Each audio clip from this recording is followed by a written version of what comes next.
kasama na po natin sa linya si Attorney Reggie Tonggol, ang spokesperson ng Impeachment Court. Good morning po, Attorney.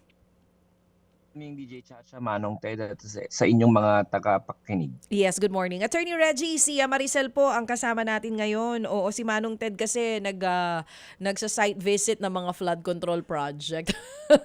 Wala po siya today. But thank you so much for being on the show, Attorney. Nandiyan na po ba kayo sa Senado ngayon?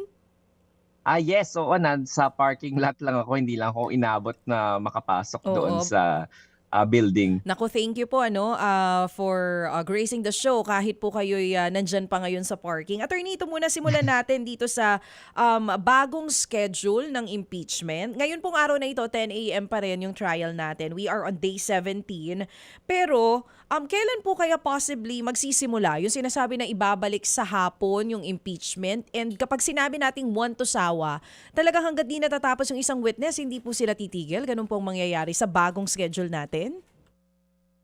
Well, if there is already a headway doon sa pag-uusap nila sa caucus, malalaman natin yan siguro today or within the week, no? At yung implementation ng change in schedule will happen next week kasi kailangan ng advance information yung mga parties pati yung mga witnesses regarding that para alam nila kung ano oras talaga sila pupunta at makapag-adjust din yung both councils regarding the new schedule if ever. So maririnig natin yan from the presiding officer either today or anytime this week bago matapos yung session natin sa Wednesday. So for this week, 3 days pa rin yung trial natin and morning pa rin talaga. Tama, yes. Pero yung iniisip kasi ni presiding officer tsaka ni Senate President Sherwin Gatchalian na tama ka sa sinabi mo kanina na yung isang witness medyo nabibitin kasi kapag 4 o 5 oras lamang yung ating presentation ng isang ebidensya. So kung ililipat daw sa hapon, baka maaring hanggang matapos nga talaga yung isang testigo or at least yung isang portion, kunwari isang buong direct examination, tatapusin yon. So kahit na umabot yun ng mga hanggang katulad nung mga unang mga araw natin sa impeachment trial, umaabot tayo ng mga 7 or 8 p.m. At base din po, ito ba final na yung napagkasunduan nila or pag-uusapan pa rin na talagang aabot sila hanggang alas 10 or alas 11 ng gabi? Wala pang dyan, no, general direction talaga kung ano talaga yung talagang exact na schedule. Pero ang consideration kasi talaga nila is kapag hapon kasi pwedeng mag-extend. Hindi naman laging mag-extend, pwede lamang mag-extend. Pero kapag umaga kasi, kahit gustong i-extend, hindi mai-extend. Kasi nga meron na ngang plenary session yung Senate as a legislative body ng 3 o'clock or even 4 o'clock. Okay. So lahat po yan malalaman natin siguro mga Wednesday pa po, Attorney? Tama ka dyan, no? Baka kung today ready na yung ating presiding officer na banggitin yan, baka today rin natin malaman. Okay. Puntahan naman po natin itong nabanggit ninyo na po pwede namang mag-monitor talaga yung senator judges natin outside the session hall basta nasa loob ng Senate premise. Ang banggit nyo po dahil dun sa continuing quorum. Pero ang mga ordinaryong tao, tinatanong dito, mahalaga yung nangyayari sa trial. Bakit total nandun na naman sila? Bakit umaalis pa po doon sa mismong Senate Hall? I mean, yung pagiging present talaga ng senator judges natin kung saan nangyayari yung trial itself, hindi po ba mas importante na nandun sila? Bakit okay lang po na nasa ano sila? Halimbawa ay nasa labas ng session hall. Well, kung makikita mo naman DJ Chacha, no, na parang wala namang ganong gumagawa noon. Yung sinabi kong yon was only a response to a question regarding the propriety of the photo that was taken by Senator Judge Padilla together with Senator Judge Villar and Senator Judge Bongo. So it was just a response to that para ipaalala sa ating mga kababayan na there was nothing wrong with that short break taken by such senator judges. Okay, And senator oo. judges can opt to go to the lounge for a short break at yun ay ayon sa parliamentary practice. So kahit sa mababang kapulungan ng Kongreso sa House of Representatives, ginagawa rin yan.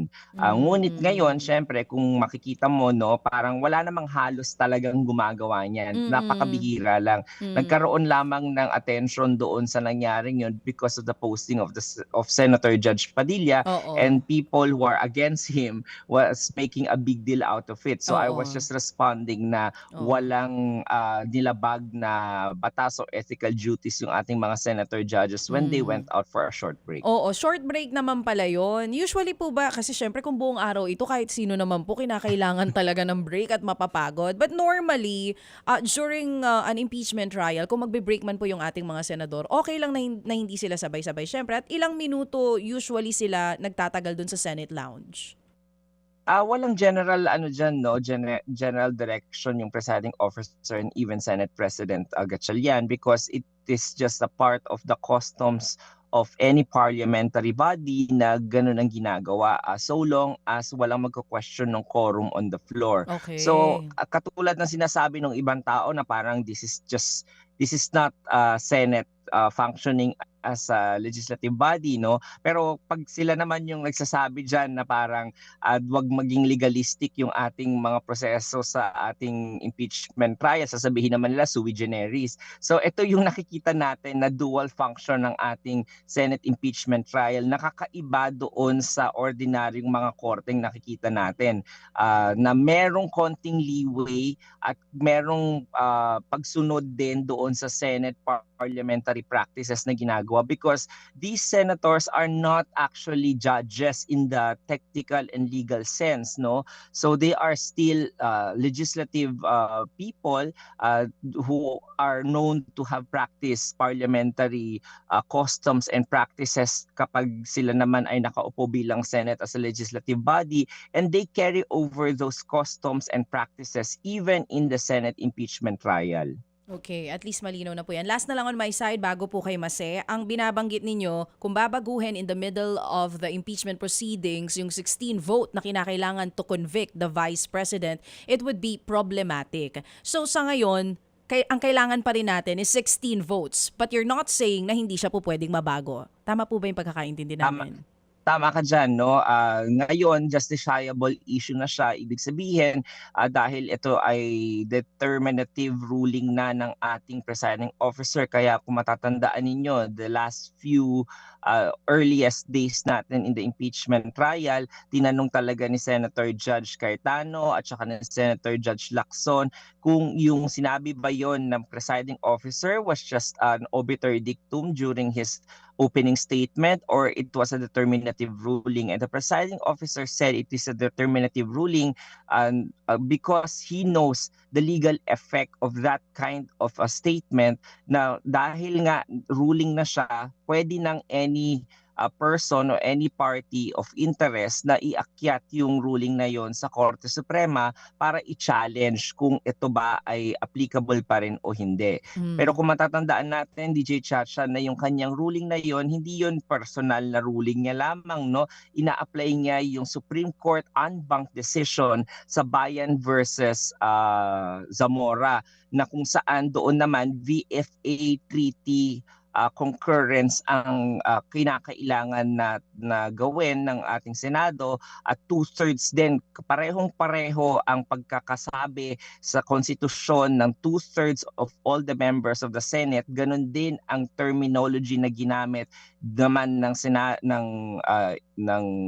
constitutional framers doon naman sa accountability of public officers regarding impeachment. So kung 16 minus 4, 12 na lang tayo ngayon, kung babaguhin nila yan, ilan po ang 2/3 nun?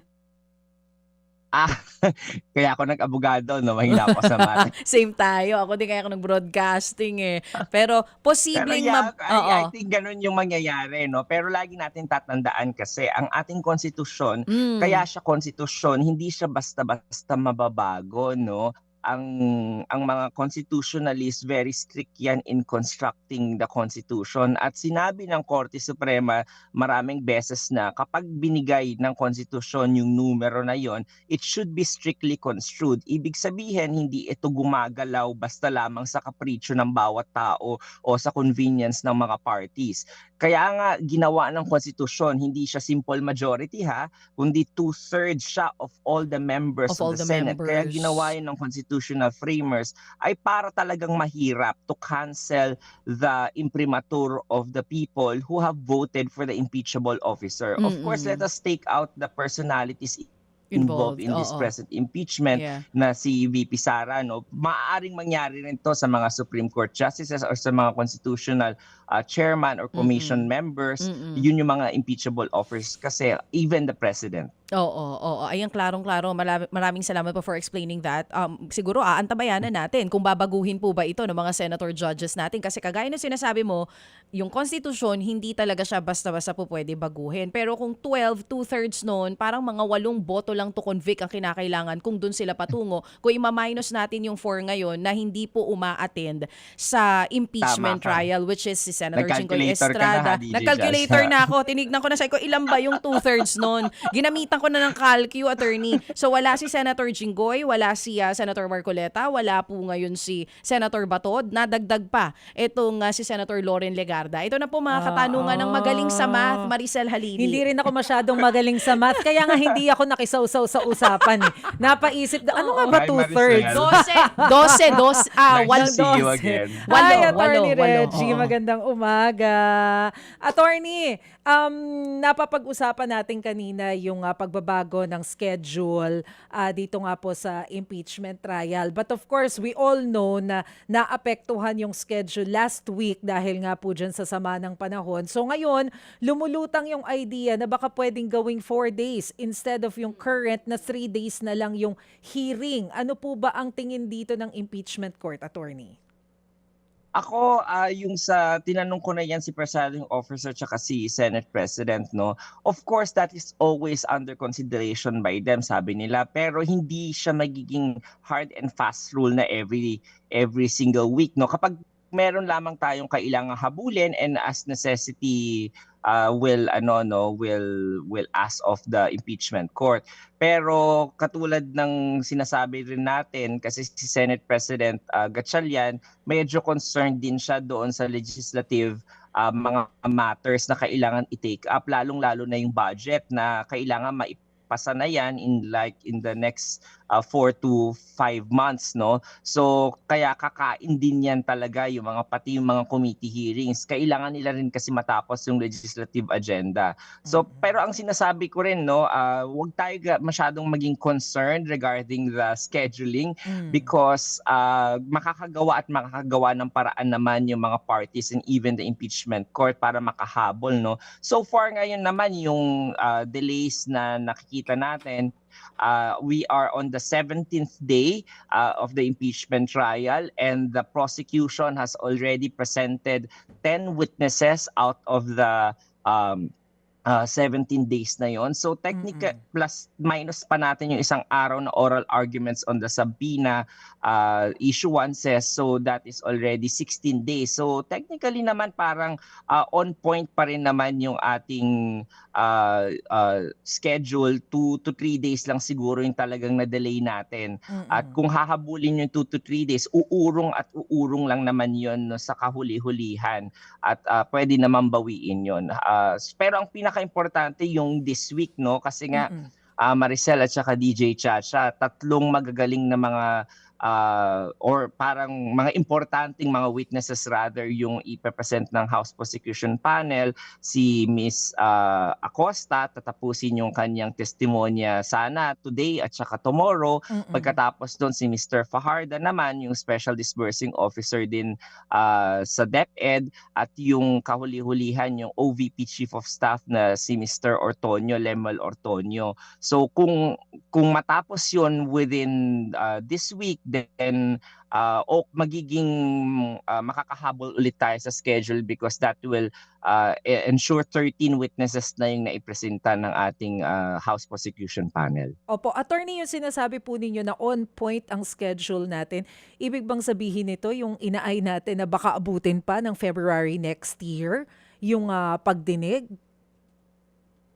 Oo, kasi yung plotting talaga natin, kung 3 days in a single week tayo, and there are generally average 4 weeks in a month, so that is 12 trial dates per month.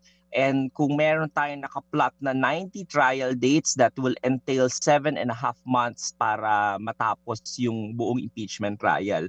And 7.5 months, mga around half ng February, or siguro kung medyo mauurong ng konti yung schedule until bago mag-March.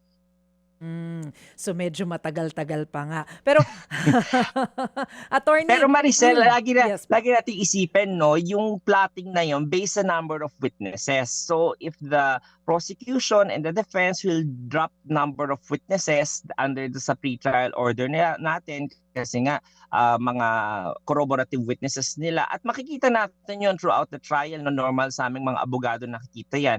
Naglilista kami ng lahat ng possible naming ilista ng mga witnesses, mga 10, di ba?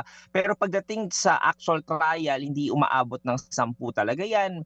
Minsan nagiging 6 lang or 5 lang, kasi nga naniniguro lang yung mga abogado na lahat ng mga nakalista sa pre-trial order pwede nilang ipatawag kung kinakailangan. Kasi pag hindi mo na nailista yon, wala na. Hindi mo na pwedeng kahit na kailan patawag yung witness na yun. Kumbaga, Kaya lang nagkaroon ng 90 days. ayun, kumbaga pwede pang mabawasan.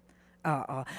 Most probably talagang mataas yung chances mababawasan talaga yan. Opo. Attorney, puntahan ko lamang tong nag-circulate na photos online ni Presiding Judge Chis Escudero kasama si Mayor Leni Robredo at saka si Secretary Vince Dizon.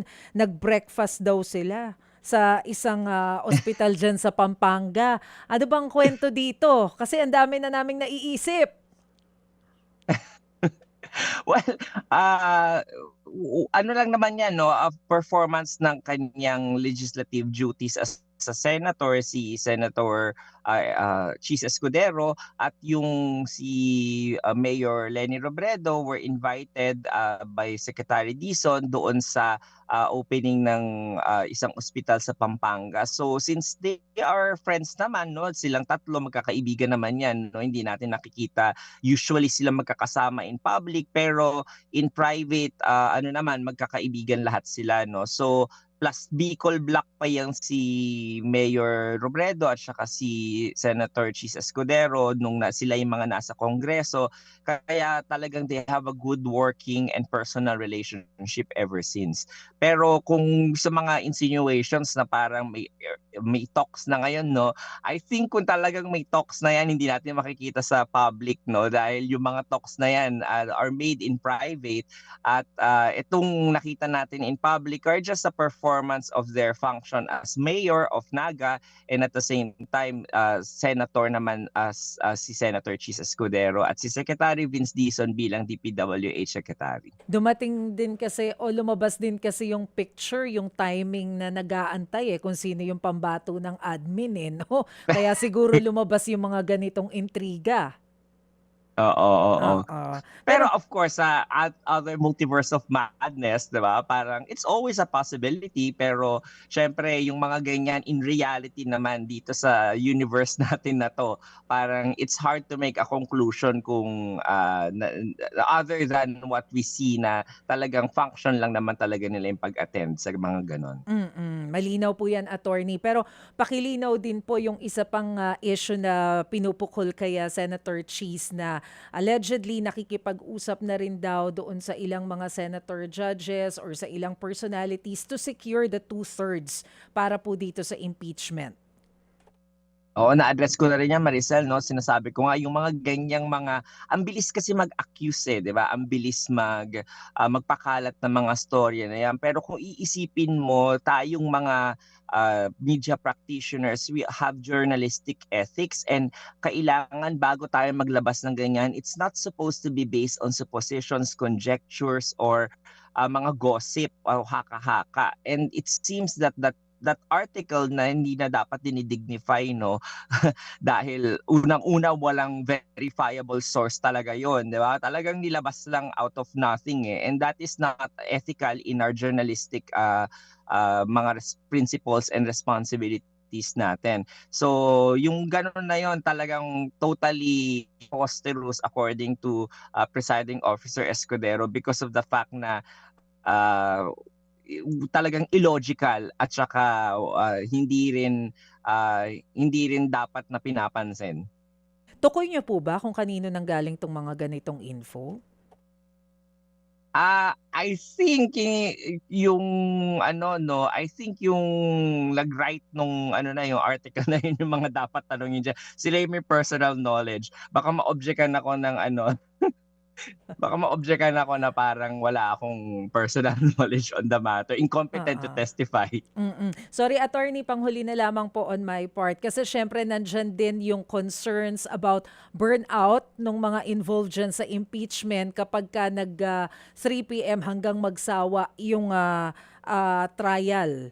Ano pong considerations dito? Yung ating mga senator judges, no, alam naman din yan ni Senator Win Gatchalian na kapag masyadong napakaraming sessions at saka tuloy-tuloy, no, yung talagang napakahaba rin ng mga sessions, of course, everyone may succumb to tiredness at saka restlessness dahil nga mga tao rin naman yung mga senator judges, even the staff ng ating mga senators and even the Senate staff.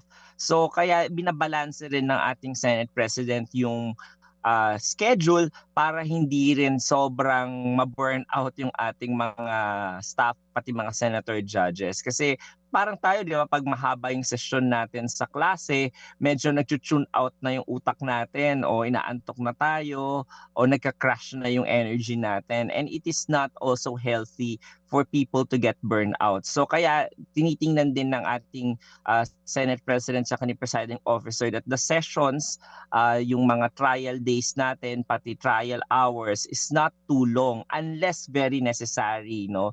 Kaya kung ililimita lang yun sa 5 to 6 hours, then that would be better for everyone. Ayun, nako. Attorney Reggie, it's also good to see you ha. Marami pong salamat for joining us this morning. Thank you, attorney. Mga kapatid, patuloy po kayong tumutok sa 105.9 True FM para sa totoong balita, impormasyon, music, and entertainment. Mag-subscribe sa aming YouTube channel at podcast at sundan nyo kami sa Facebook, Instagram, X at TikTok sa True Network PH. Bisitahin din po ang aming official website, truefm.ph. At panoorin din kami sa True TV Signal, Channel 19. Kami po ang 105.9 True FM. Laging true sa'yo, kapatid.